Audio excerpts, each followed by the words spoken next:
bagian terakhir ya, yaitu di sini. Kenapa bisa terakhir di situ ya? Yang namanya maintenance atau perbaikan di bug itu tadi kan mereka kan pasti ada apa namanya pengecekan rutin ya, itu misalkan per bulan atau per tahun, itu biayanya memang agak besar gitu. Apalagi kalau misalkan ada kerusakan atau misalkan salah migrasi data, ya itu makanya di sini kenapa maintenance directory ini lebih besar apa namanya biayanya dibandingkan implementasi tadi. Ya. Kalau implementasi Madisa kan cukup kita membuat aplikasinya saja ya. Tapi kalau misalkan maintenance kan itu harus secara rutin ya, itu atau per tahun atau misalnya per bulan. Makanya di situ biayanya sangat besar di maintenance.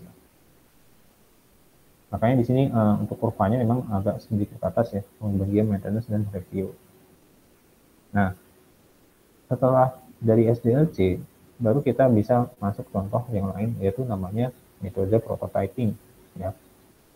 Karena di sini pendekatan interaktif dalam pengembangan sistem itu biasanya ya kalau di bagian pameran mobil ya, atau misalnya pameran mobil atau motor, rata-rata kan mereka sebelum menjual mobil secara massal ya, pasti mereka apa namanya merilis prototipe mobil yang sebelum di apa namanya dijual gitu. Misalkan ternyata apa hampir mendekati dengan produk massal gitu. Itu namanya prototype. Ya, jadi bisa dilihat terlebih dahulu ini apa namanya apakah konsepnya ini sesuai dengan keinginannya atau enggak gitu. Nah, makanya di sini membuat prototype operasional sistem itu menggunakan data aktual. Ya. Dan juga bisa melakukan edit input ya, atau bahkan melakukan komunikasi dan manipulasi sehingga dihasilkan output nyata. Dan ada juga untuk yang ketiga, itu kita bisa membuat mockup atau mencoba kemudian kita bisa memperbaiki. Ya. Dan tentunya beda dengan yang SDLC tadi ya, atau waterfall, itu kita bisa melakukan iterasi mungkin bisa sampai 3 kali ya, atau bahkan bisa menjadi iterasi 5 kali atau 6 kali seperti itu. Tapi setidaknya ya kita melakukan iterasi itu jangan sampai terlalu banyak. Ya. Karena kalau misalnya sampai terlalu banyak nanti juga konsumen juga pasti akan apa namanya ya kecewa juga gitu, kok bisa sampai beberapa kali gitu untuk menyelesaikan dalam prototyping tadi. Nah, untuk kelebihan dan kekurangan mungkin bisa dilihat di sini ya. Biasanya lebih singkat ya kalau kita untuk mengembangkan dari prototyping, karena sudah ada apa namanya contohnya, tinggal dirubah dikit aja gitu. Tapi masalahnya terjadi kalau misalkan adanya shortcut ya di kekurangan tadi. Karena kalau misalkan ada shortcut, biasanya kalau untuk kita apa ngecek masalah itu khawatirnya nanti tidak akan selesai-selesai. Gitu. Nah ini untuk kelebihan dan kekurangannya. Nah selain itu ada selain apa namanya pengembangan prototype kita mempunyai yaitu rapid application development. Ya.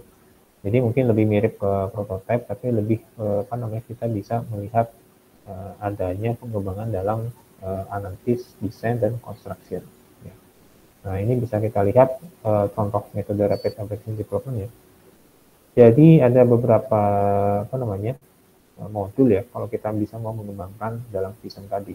Ini misalkan kalau tadi kan bentuknya adalah iterasi ya, tapi iterasi kan itu dalam apa namanya semua modul ya. Nah kalau di sini kita pecah menjadi beberapa modul, jadi masing-masing itu bisa dites terlebih dahulu. Jadi nggak nunggu semuanya beres ya. Jadi kalau di sini itu RAD itu kita bisa mengetes masing-masing per modul. Ya. Nah setelah itu baru kalau misalkan semuanya sudah beres, baru kita bisa melakukan integrasi ya, baru kita bisa install sampai dengan maintenance. Jadi bedanya itu lebih ke per modul di sini. Makanya di sini ada perbandingan antara waterfall sama RAD tadi. Dan biasanya ya kalau RAD ini lebih ke small project. Ini lebih cocoknya di sini ya untuk small project. Dan juga untuk apa namanya untuk keterbatasan waktu mereka juga sifatnya adalah anytime. Ya. Nah, tapi apakah ada kekurangan dari RAD tadi? Ya pasti ada ya, karena di sini mereka juga harus memenuhi syarat yaitu more skill team member. Jadi harus si pengguna tersebut harus mempunyai skill yang lebih advance dibandingkan yang waterfall. Ya. Nah ini contohnya untuk kelebihan sama kekurangan dari RAG. Nah, apakah ada metode lain? Ada, yaitu namanya pendekatan standar package. Ya. Jadi kalau pendekatan standar package itu yang sering kita download di Play Store. Ya. Nah, di sini kita bisa lihat kalau metode standar package itu alternatif lain dengan membeli software aplikasi yang sudah tersedia di pasaran. Gitu. Ya. Jadi contoh misalkan kayak Microsoft Office nih yang ada di depan kalian, PowerPoint, itu contohnya adalah metode standard package. Jadi benar-benar sudah jadi, ya, bukan dari keinginan kita ya. Kalau keinginan kita mungkin kita bisa menggunakan waterfall atau RAD. Nah, contohnya misalkan Microsoft Project atau SAP gitu. Nah, maka di sini sangat sesuai jika perusahaan yang mengembangkan sistem kekurangan tenaga IT atau perusahaan ini mengadopsi best practice industri. Jadi mereka menjualnya itu sesuai dengan bukan gaya hidup ya, tapi lebih ke tren yang sudah berjalan pada saat ini. Nah, contoh yang lain misalkan adalah Canva ya. Canva walaupun secara online juga mereka juga menjual jasanya seperti itu. Jadi standar package-nya hampir mirip lah. Cuma bedanya adalah mereka menjalankannya itu via online saja.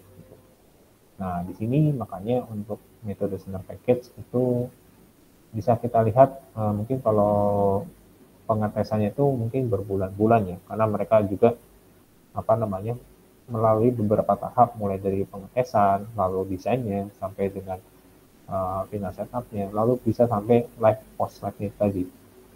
Ya, yang namanya go live itu ibaratnya adalah mereka meluncurkan aplikasi yang ke konsumen tahap akhir ya. Karena misalkan seperti ini, kalau untuk sistem operasi seperti Windows ya 11 itu mereka pasti merancangnya itu tidak dalam waktu 1 tahun, pasti bertahun-tahun, bisa jadi 5 tahun atau 6 tahun baru bisa rilis di namanya go live. Nah makanya di sini yang namanya metode standard package itu memang mereka berlomba-lomba supaya menjadi aplikasi terbaik bagi konsumennya gitu. Dan harganya biasanya memang lebih murah dibandingkan waterfall tadi ya. Kalau waterfall kan sesuai dengan request konsumen, maunya seperti ini, maunya seperti itu. Tapi kalau standard package itu enggak. Gitu. Nah, makanya di sini keuntungannya itu biasanya lebih murah ya untuk kalau kita membeli aplikasi tersebut ya.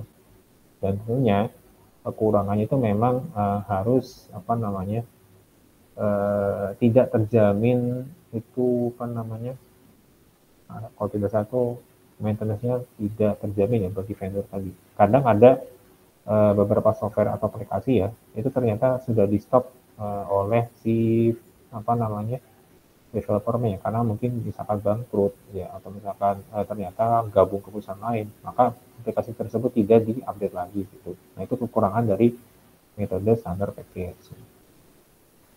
Nah di sini untuk prinsip pengembangan sistem informasi ya, jadi ada beberapa prinsip dasar ya. Jadi setidaknya kita bisa melibatkan ownernya, lalu kita gunakan pendekatan pemecah masalah, lalu kita melihat pentingnya membuat pentahapan ya, jadi lebih ke merekap aktivitas bertahap tadi. Yang keempat, kita menetapkan standar pengembangannya. Lalu kelima, kita melakukan justifikasi sistem sebagai investasi. Yang keenam, kita kalau bisa jangan terlalu khawatir untuk membatalkan skop ya atau batasan tadi. Yang ketujuh, gunakan prinsip bagi dan tentukan. Ya. Dan kedelapan, baru kita merancang sistem untuk perubahannya. Nah, makanya di sini beberapa prinsip itu kita bisa lihat seperti ini ya.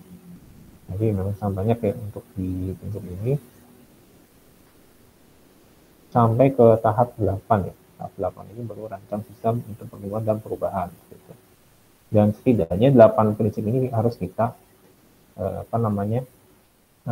terapkan dalam pengembangan sistem informasi. Terutama yang tadi ya, menggunakan mau pakai metode standard package atau misalkan menggunakan metode waterfall.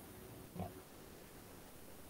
Oke, sebelum kita ke berikutnya ya, seperti biasa ya, saya mau ngecek dulu satu persatu ya untuk absensi perkuliahan hari ini. Ya, oke, sebentar.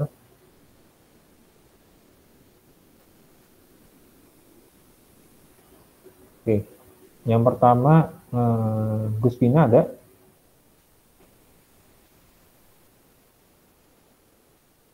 Halo, Gus Pina Lutfi Taningrum?